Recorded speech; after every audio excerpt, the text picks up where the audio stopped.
Mic'd up.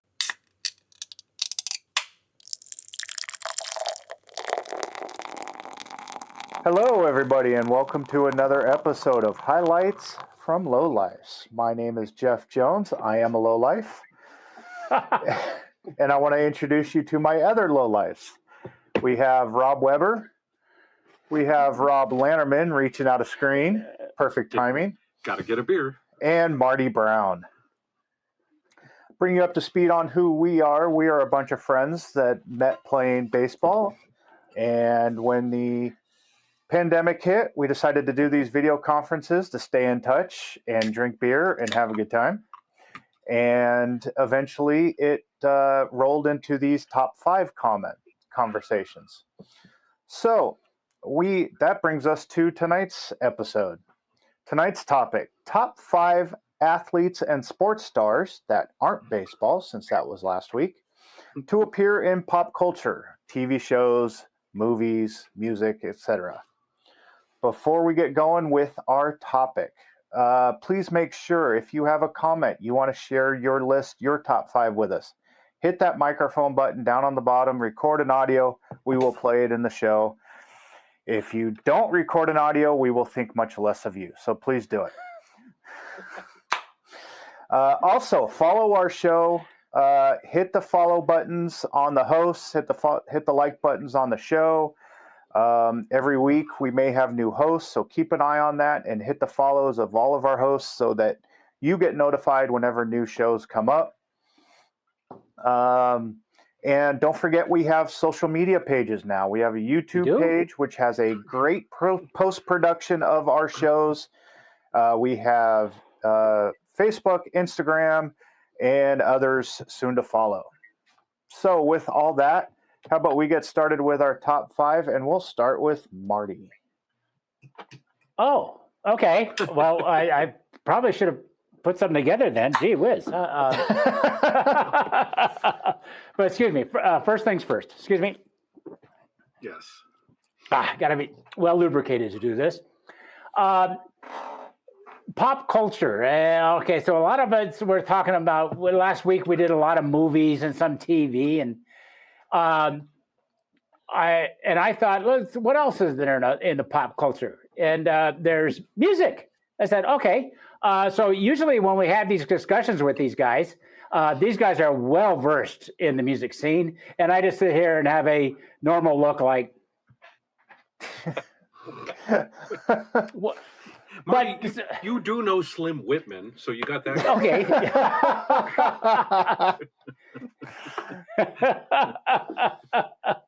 But I was thinking, okay, let's try something with the music. Sports figures in music. Okay. I remembered back when I was young and before these guys were born, the 49ers used to have a really good football team. So anytime there was a big game, Huey Lewis and the News would sing the national anthem. And sure enough, they came out with a song that had the 49ers in the background singing backup in this thing. And it was Hit the B Square was the name of the song. And I thought, okay, yeah, all right, I get that. And the funny thing is, I bet there's other teams that's done similar things. I have the list. Here we go. Right. And again, 1985, the Chicago Bears had the Super Bowl Shuffle. Yes. Okay? Oh. We didn't set this up, right? The Philadelphia Eagles in 1988 had Buddies Watching You. Okay? God. The New York Knicks had Go Knicks Go. The Raiders had, in 86, had the Silver and Black Attack. They were in LA at the time, so, obviously short-lived. And then there were two. Now, can we put in a couple of baseball teams, but baseball's not supposed to be in this? Sure. Okay. Dodgers had the Baseball Boogie. Of course they did. That was I believe their band name was the Big Blue Wrecking Crew. Yes, yes. Of course. But that wasn't as bad as the New York Mets in 86 Get Metsmerized. And after I got to that and went, we're done. Okay, so that's number 5. Okay. Weber, get me out of this, will you please? Oh, sure.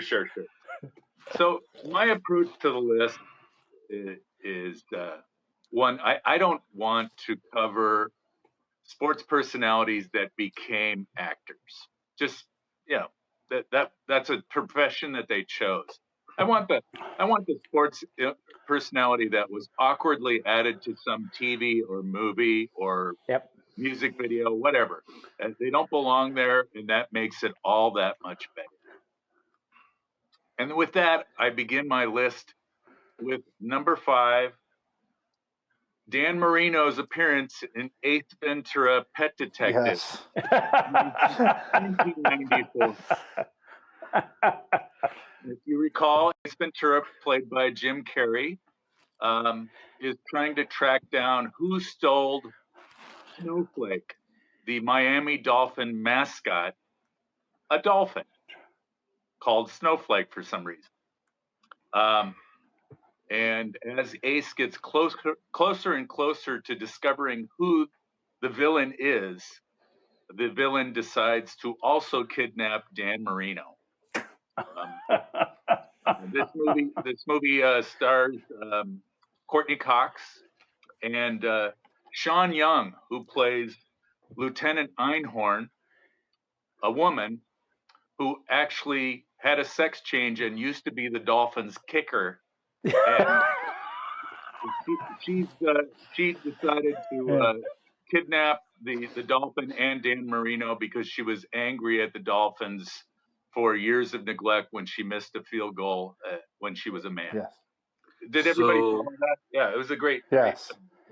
So is she basically Garo Yepremian? Yeah. But Dan plays the role really well. He's dumbfounded by virtually everything that the camera finds. And if you remember, he is kidnapped from the set of a commercial he's doing for Isotoner gloves. Yes. Which he actually did in real life. So that's my number 5. Very nice. Bobby? All right. Well, my number 5, I'm going to drag Marty right back into the muck and the mire because he missed one. He missed one, and it was 1984. Ronnie Lott had the good fortune to meet famed musical producer Narada Michael Walden, who's done a lot of different musical styles and things over the years. But Ronnie said, we got to come up with a 49ers song. So Ronnie got a bunch of guys together. They worked with Narada Michael Walden to write a song, got them all in the recording studio to record it. And see, this is the music look again. Yes. Yeah. Thus came out the We're the 49ers. Nice. So Dwight Clark, Roger Craig, John Frank, Dwight Hicks, Tom Holmoe, if you remember Tommy Holmoe. Oh, yeah. Ronnie Lott, of course, Guy McIntyre, Blanchard Montgomery, Ronaldo Nehemiah. Oh, wow. Oh, so Skeets. A sports guy in a sports guy. Yes. Billy Ring, Keena Turner, Carlton Williamson, Mike Wilson, and Eric Wright. The greatest thing is Ronnie Lott did everything for this to get this produced. He is not on the cover.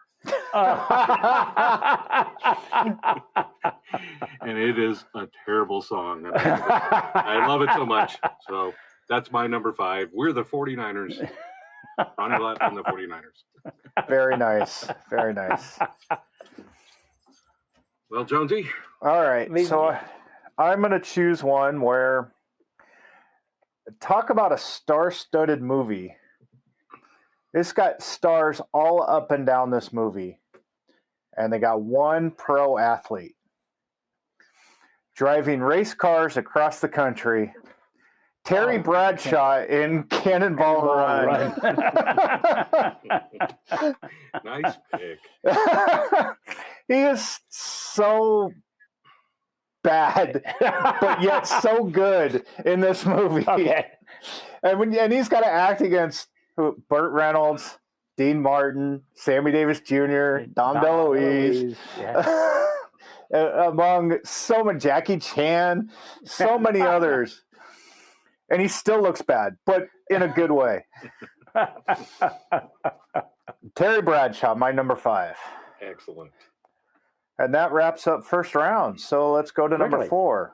All right. And we'll start this time with Weber. All right. A few weeks back, we did our episode about favorite baseball movies, and I brought up one called Safe at Home, Yeah. where the kid lies that he knows Roger Maris and Mickey Mantle, and it's discovered he lies, but they figure out a way to get Roger Maris and Mickey Mantle to appear at the baseball banquet. Well, the Brady Bunch decided to imitate that particular movie, and they came up with their own version where Bobby lied that he knew Joe Namath.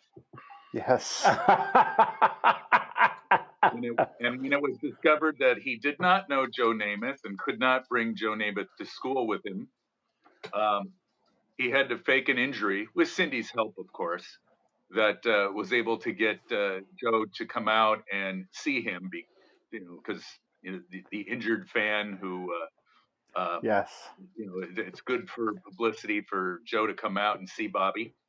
And then Joe discovers that Bobby lied, but still helps him out and goes to school. And so Joe Namath in some of the worst acting I've ever seen before. I think this is prior to his the westerns he did. and it was before he kissed the announcer on the sideline at the football game. Yes. Way before that. Oh, okay, all right. I think this is 1973. Maybe it's the same time as the really bad westerns, but yeah, that's my number 4, Joe Namath, in his Brady Bunch episode. All right, Jeff, give us your number 4. I'm gonna play a comment based on that. The Brady Bunch episode with the Joe Namath, that is awesome. So glad that you brought that one. So Vonnie gives 2 compliments in 2 weeks, and they're both Brady Bunch related.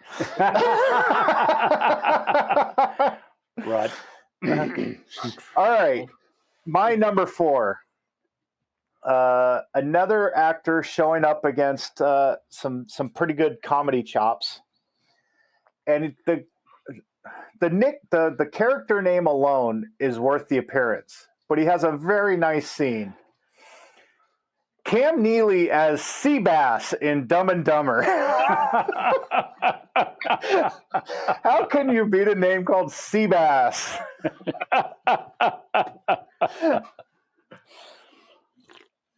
And they drink Boilermakers, so it's all good right there. So what was Cam's role again? Was he some kind of redneck? So he was just a little bit of a redneck, and right. they were in a diner and they were making a lot of noise, and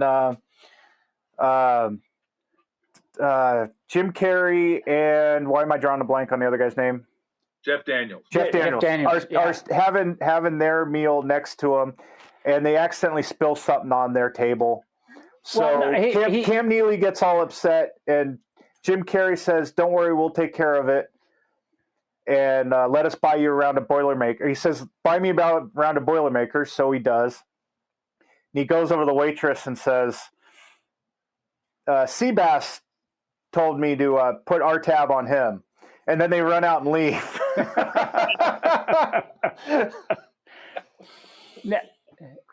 Cam Neely is now the president of the Boston Bruins. So, yeah. Oh, very nice. Yeah. I wonder if they have Seabass night. I probably should. He's a Hall of Famer, too. Yes, he is. He's in the Hockey Hall of Fame. Yeah. Yeah. Played for Boston and the Canucks, I think. I think so. Yeah. I think you're right. Yeah. Robbie. All right. My number 4, these guys were great entertainers, but even better athletes. And it just seemed such a natural fit when the Harlem Globetrotters appeared on Scooby-Doo. And it was the cartoon versions, but the real voices of Meadowlark and Curly and Geese. Yes. What was it? PJ and Pablo and Gip, I think, at the time. So 1972, the Mystery Very nice. Inc. and the Mystery Machine is lost deep in the swamps of Florida. It's foggy. They stumble. I guess it's the other way around. The Globetrotters are out there too. They're trying to get to Miami to play the Miami Skyscrapers. I had to rewatch the episode, so I'm very well versed in what's going on. But they run into each other out lost in the swamps. They decide to join up together. They find an abandoned old inn to stay in, and where they are then haunted by Redbeard and his band of pirates. Yes. So, And let me guess, Redbeard was just the old man caretaker, right? Yep, absolutely. And he would have got away with it too if it wasn't for his lousy kids. So the best part is, yeah. What other cartoon did what other two cartoons did the Harlem Globetrotters also appear in? They had their own show. That's correct, but that's not what I'm talking about. I believe go ahead, Marty. Gilligan's Island. No, cartoons. But I think they did do Gilligan's Island. There was a Gilligan's. Yes, there Yes. was the Harlem Globetrotters on Gilligan's Island, which almost made this list. But The Harlem Globetrotters also appeared in the Jackson 5 cartoon and the Osmonds cartoon.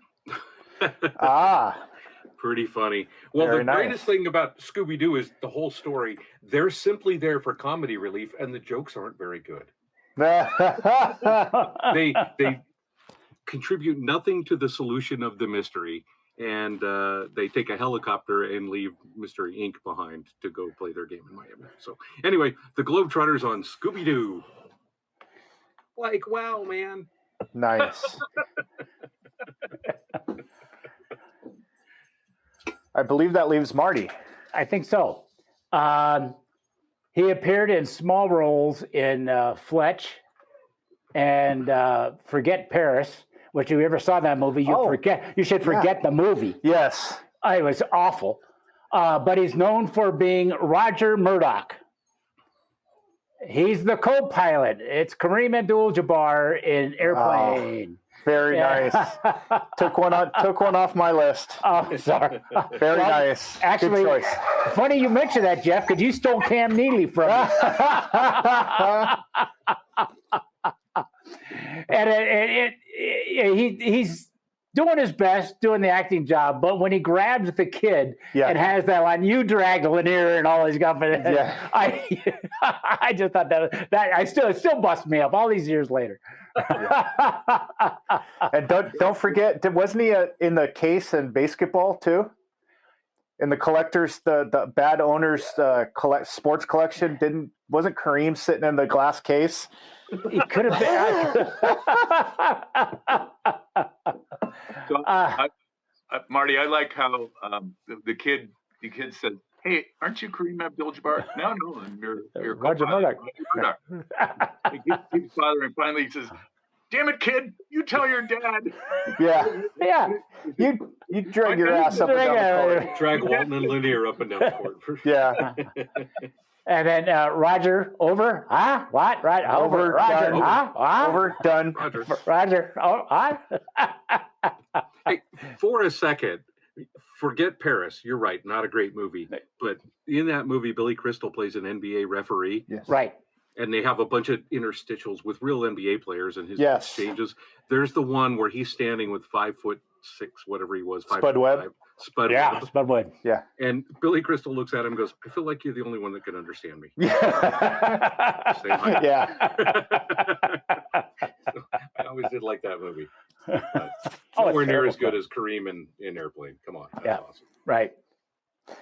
All right. I think it's time to do a little What You Drinking. And we have a special What You Drinking tonight. Robbie, you want to take it away?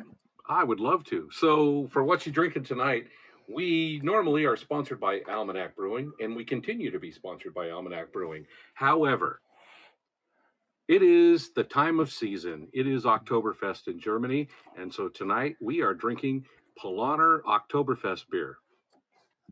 Polaner was founded in 1629.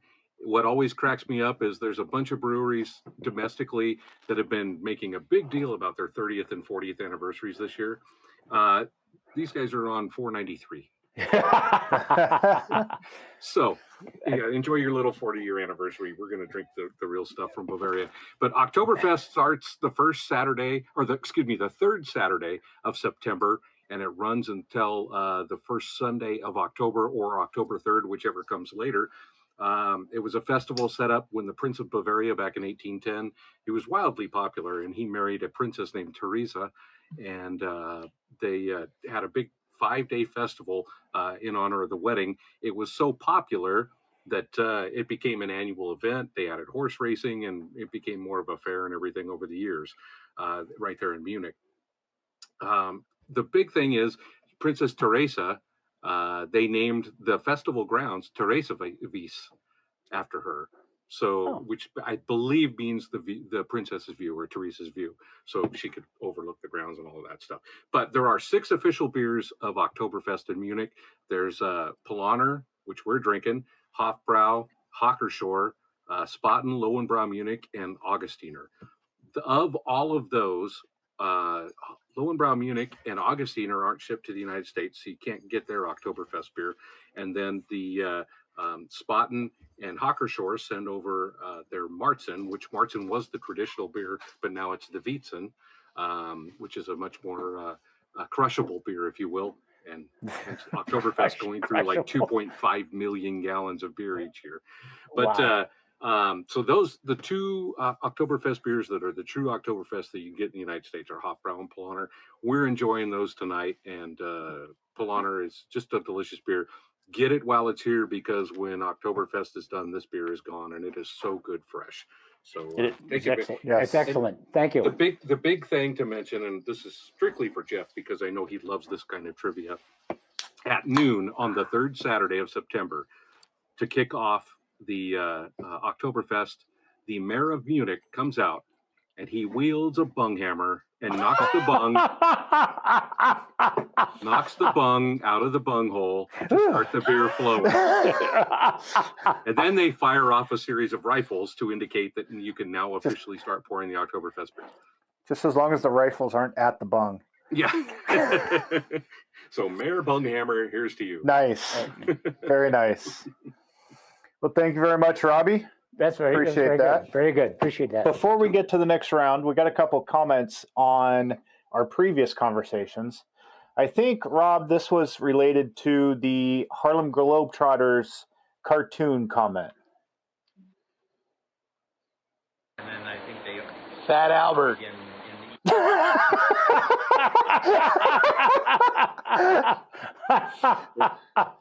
It's always important to just shout out random. And then our same fan, Fat Albert is a 4th cartoon. yes, and our same fan had a comment about one of my picks. Thank you. We were going to have sea bass for dinner tonight, and now you've taken it off the menu. Thank you, Colonel, for your input. Appreciate it. To the Colonel.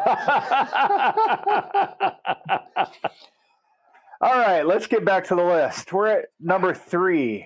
And Robbie, why don't you start us off? You're muted.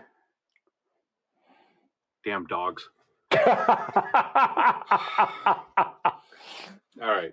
So for my number 3, I am going out of the traditional sports. I am going with one of the great ranting, raver, temper tantrum people of all time, John McEnroe, playing himself in Mr. Deeds. Nice. Adam Sandler and playing Mr. Deeds, they are good friends. They go out, they just get hammered in New York City, smoking cigars in places you're not supposed to smoke, drinking on the street. They buy a bunch of eggs and throw them at cars passing by.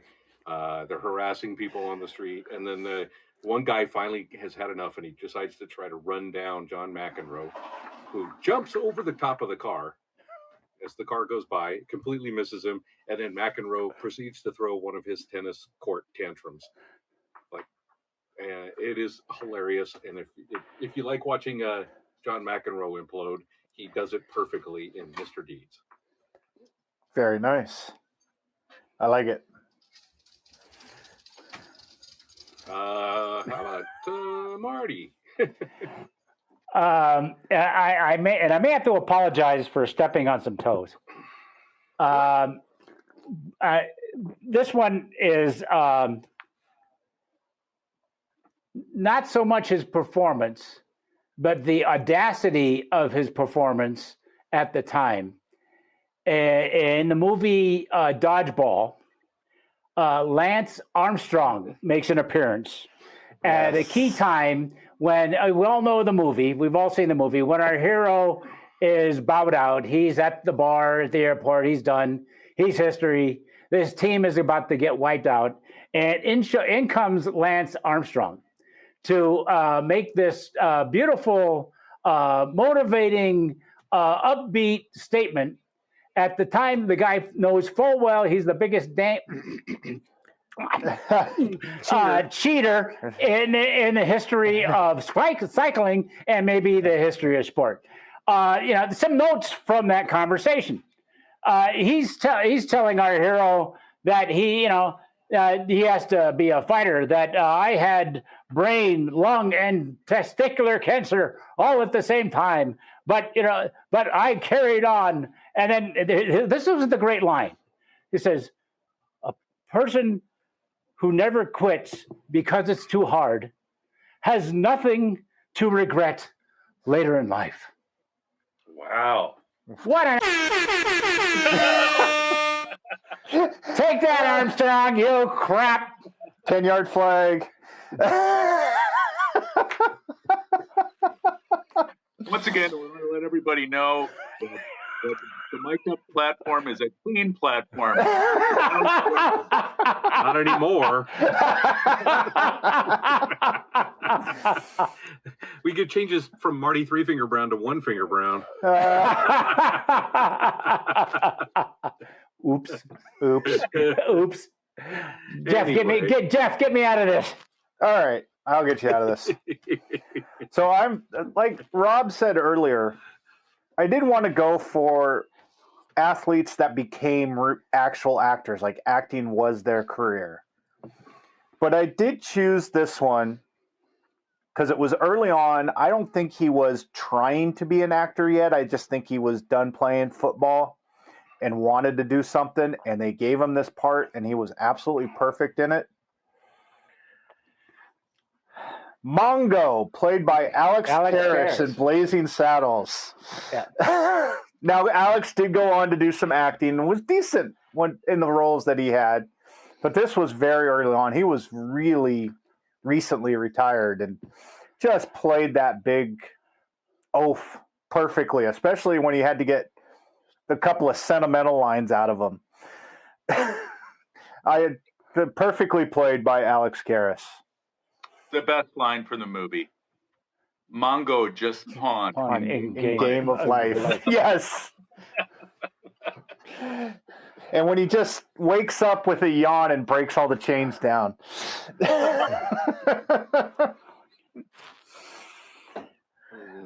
All right, Rob, over to you.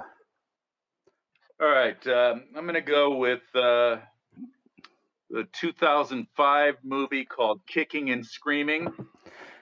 What? Will Ferrell and Mike Ditka. Oh, I forgot about that. Very nice. Will Ferrell plays a man who's just really struggling getting along with his father. He's trying to impress his father in some way. So they are coaching competing soccer teams in a Pee-wee league. And Will Ferrell admittedly knows nothing about soccer or sports or competition in any way. So he decides to hire his dad's arch nemesis, Mike Ditka. So Ditka, playing himself, comes in and takes the Pee-wee soccer team through a training camp that would make the Chicago Bears embarrassed. It was just brutal on the kids. and Will Ferrell decides to take the team back from Mike Ditka at a certain point and let the kids have the fun that they deserve. And he reconciles with his dad, so all is well in the end. But Ditka plays an over the top version of himself in the movie, so that's my number 3. All right, Marty. I sunk myself. Remember on number 3. Right, So I think number 3 is done. That moves us to. I think that moves us to round number 2. So he already picked you, Marty. So go with your number 2. Oh, all right. Okay. Let the number 2 flow, Marty. Okay.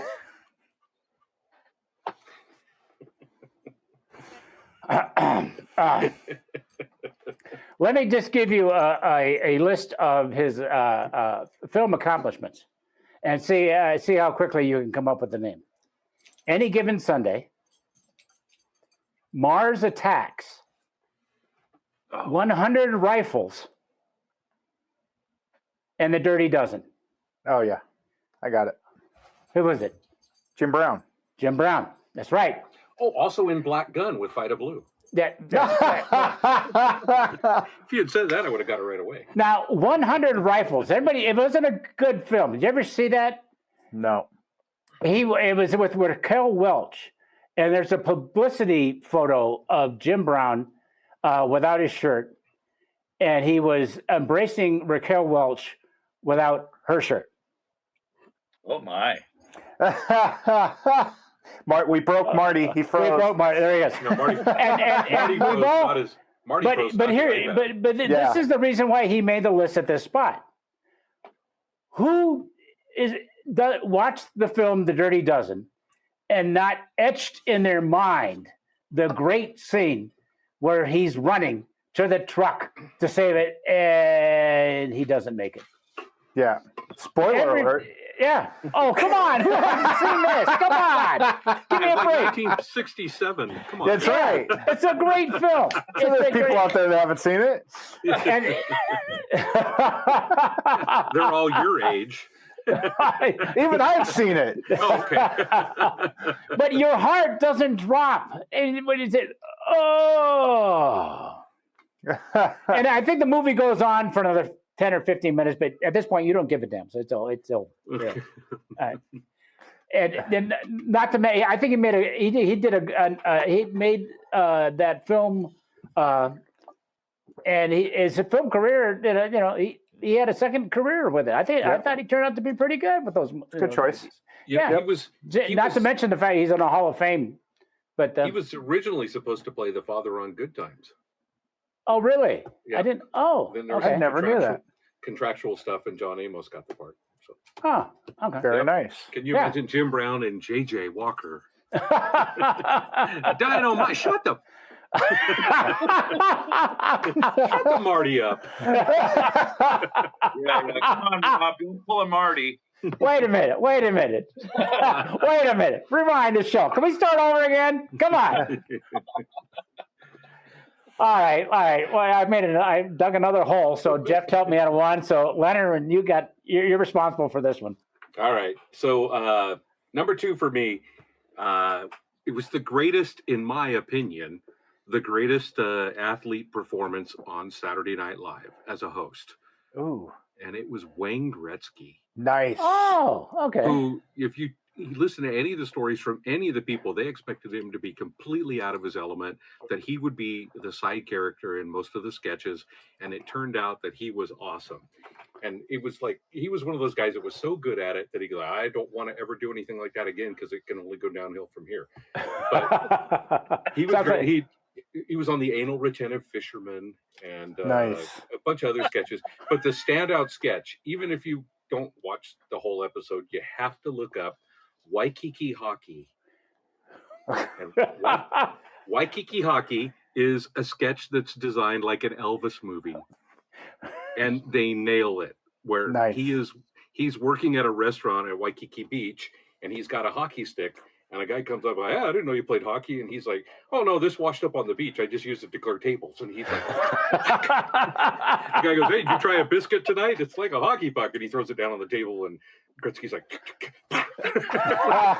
into the garbage can. It's perfect shot. Nice. But he plays the Elvis character. The girl with the rich, snobby boyfriend comes in. They strike up the little romance, the whole thing. And it ends with him singing an Elvis tune called Waikiki Hockey. It is to die for. They have the Anne Margaret character, the whole thing. It is a blast. It's so much fun. And I mean, that song, Waikiki Hockey, Waikiki Hockey, Waikiki Hockey, it's ingrained in my brain forever. So again, even if you don't watch the whole episode, look up Waikiki Hockey on YouTube, where you can also subscribe to our channel and like. Yeah, Very that's pretty nice. good. That's a pretty catchy tune. Keep going. That's a catchy tune. Come on. Keep going. When he sings in Hawaiian to open the song, you will fall out of your chair dying laughing. All right, Webby. All right. 1998 film. There's Something About Mary, featuring Brett Favre, or as Ben Stiller calls him, Brett Favre.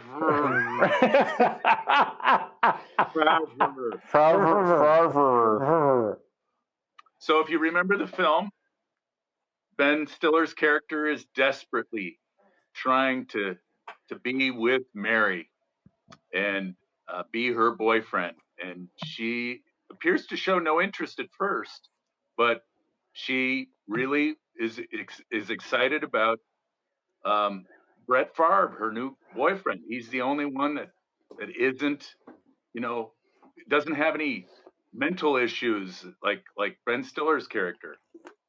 And he seems like a normal guy in the movie, and he is. And eventually Mary gets bored with that. And when they break up, he wants reasons, and she finally says to him, well, I'm a 49er fan. So we got that going for her. Brett doesn't add too much to the film. Nope. But it's awful acting, and that's what I'm going for here. Nice. One comment, and I hope I'm not stealing anybody's thunder, but Robbie said that Wayne Gretzky did the best SNL appearance ever. I kind of like Peyton Manning in that role, especially the one where he's teaching the little kids how to play football. And, yes, he's throwing the passes to the kids. Yeah. Yes. You're muted, Rob. Oh, the dogs are barking again? They're Damn done dog. now. They're Damn done dog. now. I was going to say, and it's not just kids he's teaching football, it's United Way kids. Yes. Oh, that's Yes.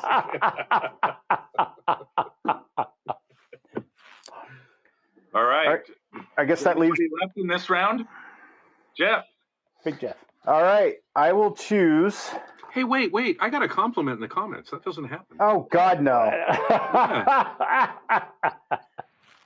Wayne Gretzky on Saturday Night Live doing Waikiki Hockey is hilarious. Very nice. I recommend anybody watching it. It's so funny. I've received validation. that is a first, so you should be very happy. Yeah. Yeah.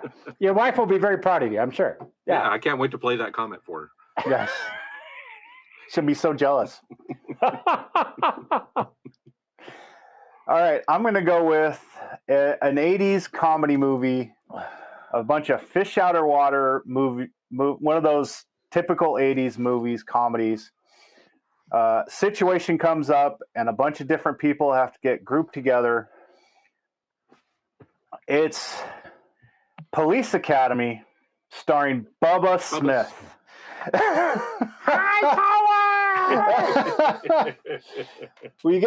They take off the regulations so you don't have to fit a certain physical type to be in the police academy. So they get all the scrawny people, all the losers, all the ex-cons. But they also get this very huge dude who was too big to be in the academy before, and he just rolls over everybody, including, what is he, Rip flip over cars, rips the Yep. front seat out so he can drive in it from the back seat. Awesome. And doesn't he? Yeah, he flipped over the car when the other cadet got yelled at. Yeah, ran over the girl's foot. I think. Yeah, and then goes to run a flower store. Right. He's a florist. Yeah. Bubba Smith is a florist. Yeah. That's right.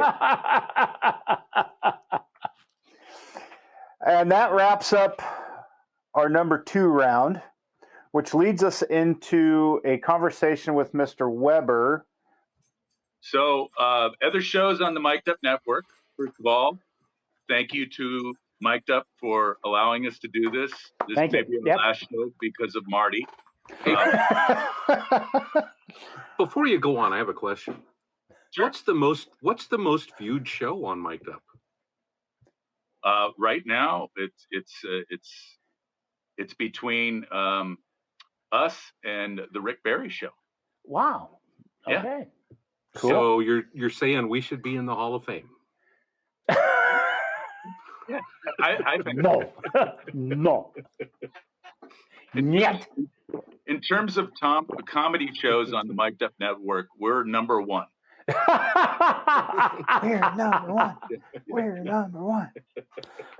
So Bip Roberts has a show on the Mic'd Up Network, and it's usually on Monday nights, although Bip's schedule is a little spotty. He's been doing some A's and Giants games on the road. We're going to get him back on the platform as soon as we can.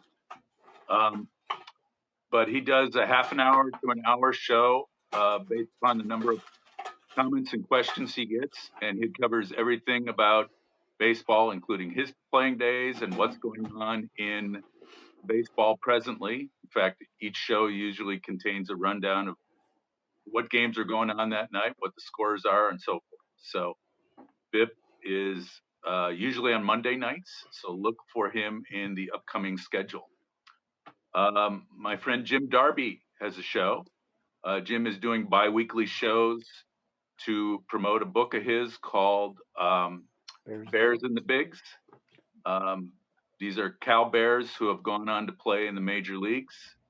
And Jim will cover 1 or 2 of those in each of his shows, along with his take on recent events in sports and a lot of stories about his time as an executive at Easton Sports. The aforementioned Rick Barry has a show. Rick has a co-host named Cyrus, and they run through questions from the fans about current NBA activity and any other thing that comes to mind that people want an opinion from Rick about, because Rick has an opinion about everything. It might not be what you like, but he's honest, and a lot of people like that part of him. Mm-hmm. They have their schedule is in and out, but usually they do a show every couple of weeks or so. So look in the upcoming schedule for that. John Rieger has a show. John is a PGA professional out of Florida, but his show is about the Florida Sports Hall of Fame. And he has folks on the show that have played either collegiately or professionally. And he has them on to talk about what it is they're doing today and what they did in the past and how they feel about that and how their fans feel about it. It's really good to listen to the questions on that one because you learn a lot about the past when they have certain guests on. They just recently had Fred Bolitnikoff on. Oh. Hey, Marty, do you have a question? Yeah, it's funny you mentioned it because I was going back to my list of music. Florida State had a rap. The Seminole rap back in 1988. There it is, right there. Yeah. There. So there you go. All Blends right. right in. So there's some new shows coming up. I don't have the info about a lot of those. If you see in the upcoming schedule, it looks like there's a show that's coming on later this week. In fact, it looks like tomorrow. A couple of folks are talking about pitching in baseball. Haven't had a chance to watch the show, but this is what's great about Mic'd Up. New shows are being added, and the hosts have been vetted. Apparently, they didn't vet Marty. They vetted me. We'll see about that later. Again, please listen to us. Our regular schedule is Wednesday nights at 6 p.m. Pacific, and thanks for tuning in. And All right, go engage with those other shows. Leave them comments and engage with their topics. Even let them know that we sent them there, so they know that we're talking about them. Yeah. All right, and we're off to number 1. Lanterman, you go. All right. My number 1 was a no-brainer for me. My favorite TV show of all time was Cheers. And Cheers had several celebrity drop-ins, political, sports, the whole thing. But my favorite episode of all time of Cheers also happens to be my favorite episode that qualifies for tonight's topic.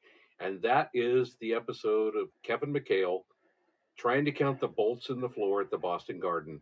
And he gets sucked into the world of Cliff and Norm and Woody and Sam and Frasier, and kind of becomes one of them. And Carla keeps trying to do the whole thing to drive, don't become one of them. And he does, and he gets into trivia, and he actually wrecks his knee trying to count the number of bolts in the floor during the middle of a critical game for the Celtics. It is hilarious. It's funny. He's really good in the role. I don't know. It's completely unexpected, out of the blue, and it's awesome. Very nice. I like it. Yeah, let's see. Well done, Jonesy. If you seem happy. All right. I'll go back to, I'm going to the world of wrestling. And I'll just quote a scene from this, and you will all understand. I'm on the Brute Squad. You are the Brute Squad. Andre the Giant in Princess Bride. He did such a fun job with that, and he was in so much pain when he did that. His back was a complete wreck after his wrestling career, and his disease that he had his whole life that was just riddled his body. He couldn't do a lot, but he did so much for that movie and that character. And if you ever get a chance, there's a good Andre documentary about the filming of that movie. And it's just some of the things that those actors say about him is just amazing. Just unbelievable how much they cared for him and he cared for them. But it's so funny. He was so funny in that. And that scene where he does the duel with Carrie Ellis, and just it's like, I could take you out right now, but what's the sport? What's the sport in that? And it's difficult fighting one man. I'm used to fighting 10. Such a great movie and a great performance by Andre. Yeah, no question. All right, I'm gonna save Marty to let him bury himself at the end. So, Weber, go for it. Ooh, no lifeline, Marty. No. I have a host of friends. So my number 1 actually kind of requires a long explanation and an apology, because I've been telling people about this. Or maybe he should have gone last. I've been telling people about this, and I gave them some bad information, and I'm going to apologize about that. But first of all, my number 1 is Rosie Greer in 1972's The Thing with Two Heads.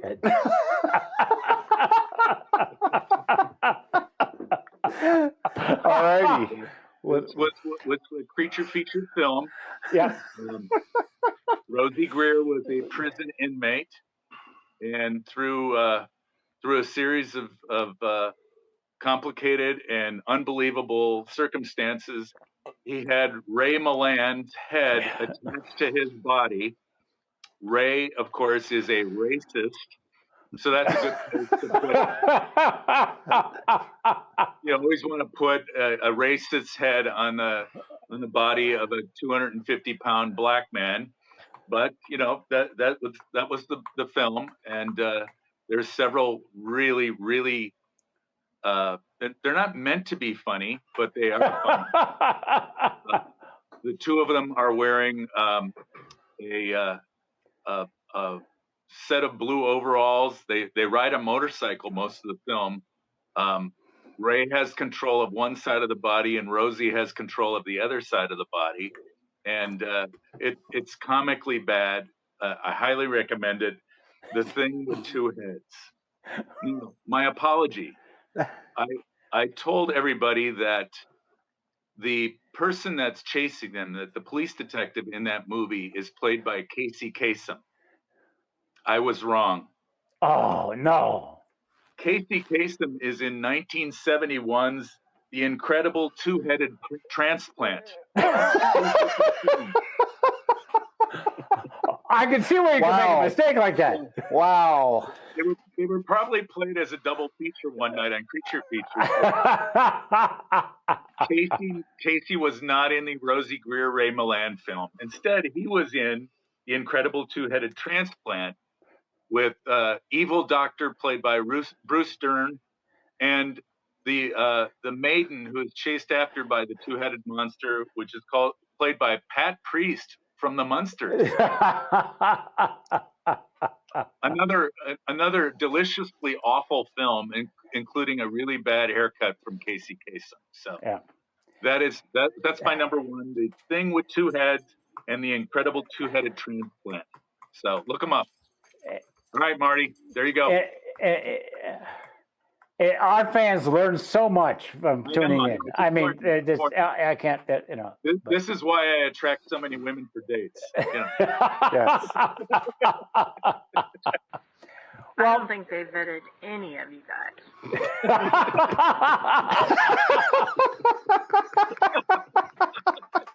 Perfect timing. Yeah, I saw that come in that long ago. I don't have. Why do I need a vet? I don't have any pets. Sorry. Oh. All right. This gentleman has been mentioned before, but I have 4 films that he was in. The first one was Paper Lion. Anybody ever see that? Yes. George Plimpton. George Plimpton. Yes. Yeah. Right. Yeah. He played himself in that movie. Went on to fame, of course, as Mungo like Candy. So yes, but he turned out. And then they put him in a TV show, Webster, with Emmanuel Lewis. Emmanuel Lewis. Thank you. You were gonna go Rodney Allen Rippey. you were. No, I think I said Rodney Allen Rippey was the character. What was the kid? What was the kid's name? That's what. Oh God. Whatever. But I think he turned it to be a good actor. He really did. Who else but Alex Karras can play that role in Victor Victoria? Oh, I don't. Right? Wow. I don't think I ever saw that. I completely. Oh, wow. Oh, okay. You see he's a bodyguard, and you see him as the bodyguard, and all of a sudden I won't tell you. All of a sudden that character just flips on his ear, and you don't see it coming, and it's so okay.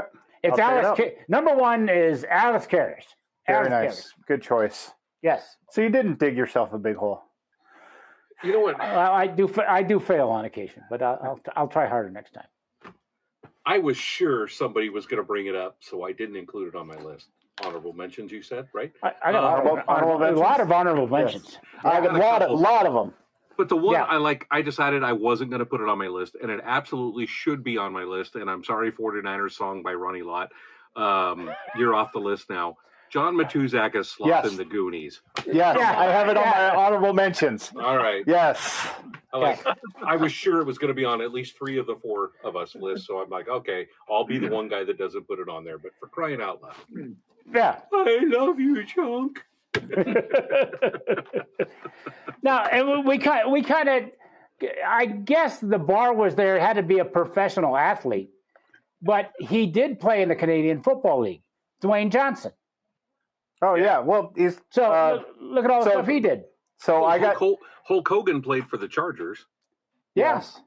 So I went with a couple wrestlers. Only one ended up making it into my 5, but I have one honorable mention, and it is Dwayne Johnson.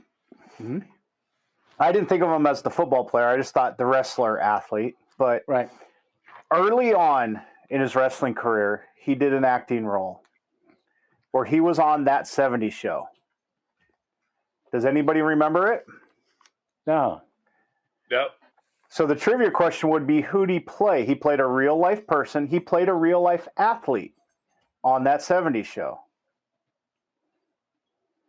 He played his father, Rocky Johnson, the wrestler. Oh, you're gotta be.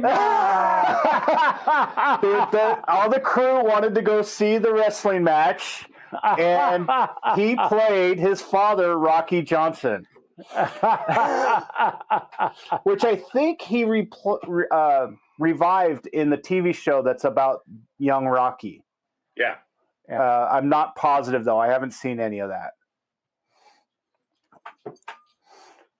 One more. Can I throw one more out there for honorable mention? Okay. Yeah. Con Air. They take over the plane. I'm going to butcher the guy's name. He played Cyrus the Virus. It's not Machado. Come on. Steve Buscemi? No. They made a film about. Oh, come on. Anyway, Look it up on the internet. Whatever. He takes over the plane. He takes over the plane. He's holding the pilot. He's got a gun in his hand. The pilot is hold on. So you were talking about Malkovich, John Malkovich, yeah. And the pilot is Marty McSorley, the hockey player. Oh, I never knew that. Yeah. Okay. Yeah. So very nice. Hey, folks, Marty is brought to you by Almanac Brewing.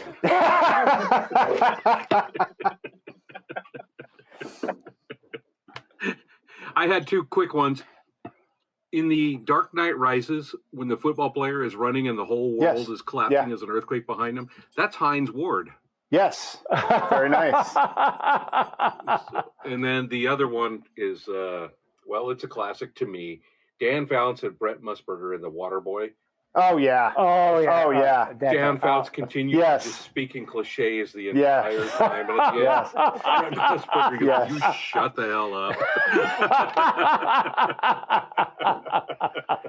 So I got a couple. Mike Tyson in The Hangover, obviously. Oh, yeah. Oh, yes. Jesse Ventura in The Predator. Oh, yeah. I ain't got time to bleed. Wilt Chamberlain in Conan the Destroyer. Yes. And Mean Joe Green in the commercial. Yep. Oh, yes, with the Coke. Yeah. Yes. Pepsi, whatever it is. Yeah. Hey, I think we got a bunch of comments. All right, let's start with the comments. I will play the first one by B-Rad. B-Rad here. Mine is a top 5 bad list. How about O.J. Simpson in Towering Inferno? Howie Long in Firestorm. Shaq in Kazam. Brett Favre in There's Something About Mary. And Brian Bosworth in pretty much anything he was in. Yes. That's my top 5 worst athletes in movies. Tuesday, very nice job. That's not B-Brad. We have a criticism. Weber, how are you not getting yellow flagged for your selection for number 1? Let me answer your question. The hosts don't get yellow flagged. The hosts don't get red flagged. I mean, how is Marty still on the air? Overthrow the host. And Vonnie again. So you guys already got a couple of mine, so I'm going to give you my top 2. Number 2 is the Coke commercial with Mean Joe Green with the kid. Sorry, Vonnie, I stole it. Walkway to the dugout or to the locker room. And my number one is from a show that Rob and I used to watch called Better Late Than Never, with Terry Bradshaw and George Foreman playing themselves along with Henry Winkler. Oh, They yes. toured the world. Oh, that's right. Yes, right. Yeah. William Shatner was in there too. Right. What did you think of that show, Rob? I've never seen it before, so she's not talking about me.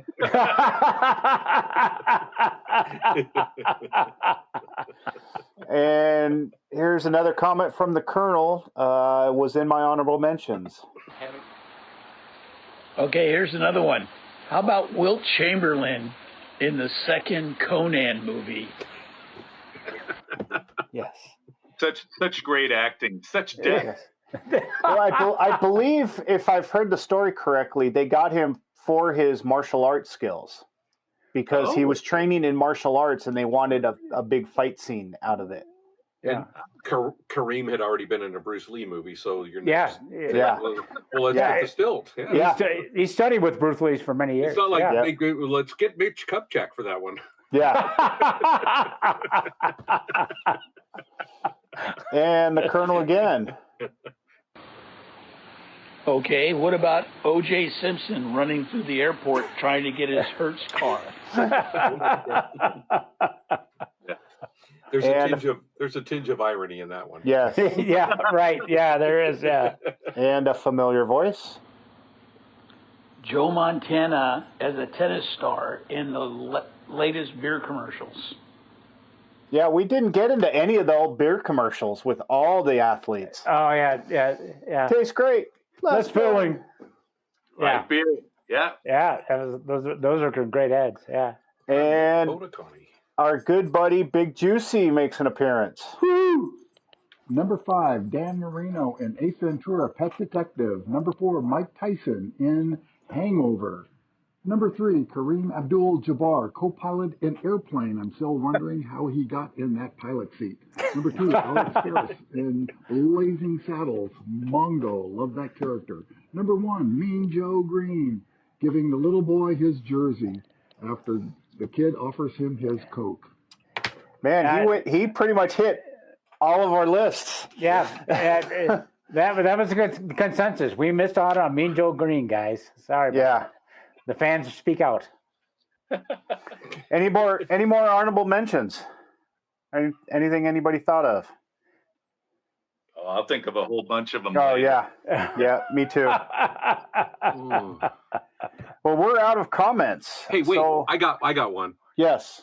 Former minor league. No, it's not. It's minor league baseball, right? We didn't. Yeah, that's fine. Former minor league baseball player Kurt Russell in the computer wore tennis shoes. This recorded lasted 2 minutes too long. That was a long history with that. Oh, wow. Are you hurting your shoulder, patting yourself on the back for that one? As soon as I said it, I got to order a Medfield College T-shirt.